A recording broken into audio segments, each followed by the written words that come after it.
update na naman tayo sa barangay at SK election. Kapapasok lang po na balita at si COMELEC Chairman George Garcia mismo ay nagsisit na po ng voters registration. So panoorin natin tong panayam kay Chairman George Garcia. Here we go mga kapobre.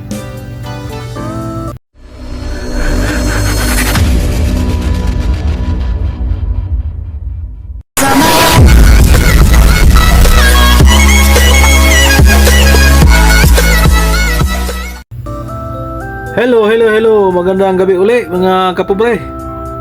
So, welcome back sa ating munting channel, Pobreng Mapalad Vlog.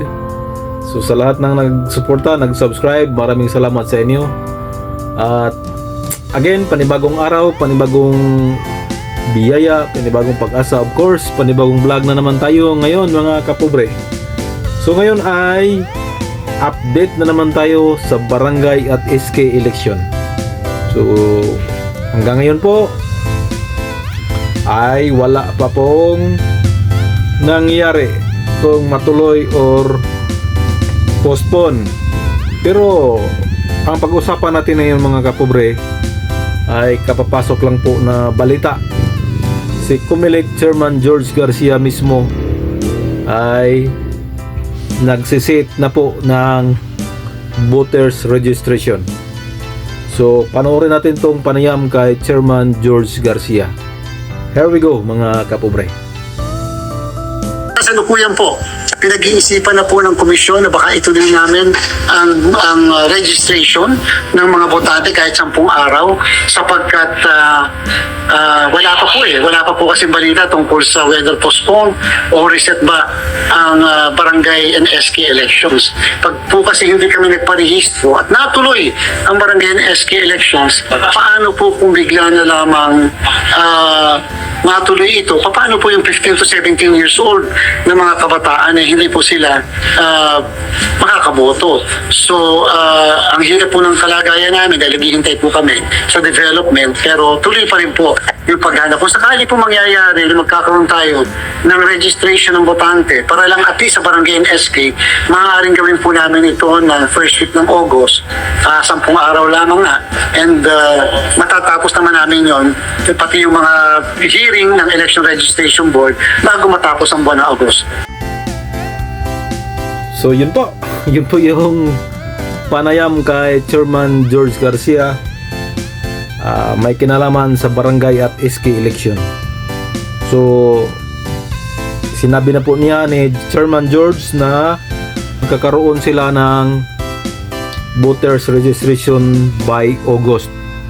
So, kailangan daw niyang paghandaan kasi hanggang ngayon pati si Chairman George Garcia ay nalilito na rin, naguguluhan na rin kung tuloy ba o walang eleksyon.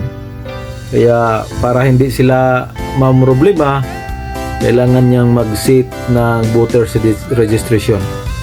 Kung natatandaan nyo mga kapobre, sa COMELEC schedule sa deadline na nung isang buwan na pinost is dapat sa July 1 to July 11 yung voters registration, pero binago nila at ginawa nilang November 2025 to July 2026. Pero kanina po sa panayam ni Chairman George Garcia ay magsiset na daw sila ng voters registration sa August. Baka daw matuloy. Kawawa daw yung mga 17 to 15 years old na mga SK na hindi makaboto. Sayang yung boto nila at kailangan mag-sit daw, baka bigla daw mag-announce na tuloy ang eleksyon sa December 1, 2025.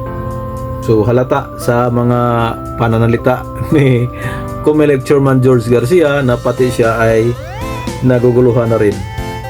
Hindi na rin niya maintindihan kung tuloy o wala. ang eleksyon sa December 1, 2025. So, abangan natin mga kapobre ang announcement sa voters registration. Pero sinabi na po niya na magsisit sila by August. Mga 10 araw daw yon. So, para makapag-restore yung mga bagong botante. So, hanggang ngayon po, mga kapobre, wala pa rin, hindi pa rin lapse into law at hindi pa rin po binibito. So, malapit na yan. Ilang araw na lang mag-lapse na yan. So, yun ang ating antabayanan mga kapobre. Again, hanggang dito na lang. Hanggang dito na lang tayo mga kapobre. Maraming salamat sa inyong panonood. Update lang po tayo dito. Hanggang sa muli, maraming salamat. Good night and God bless. Bye-bye.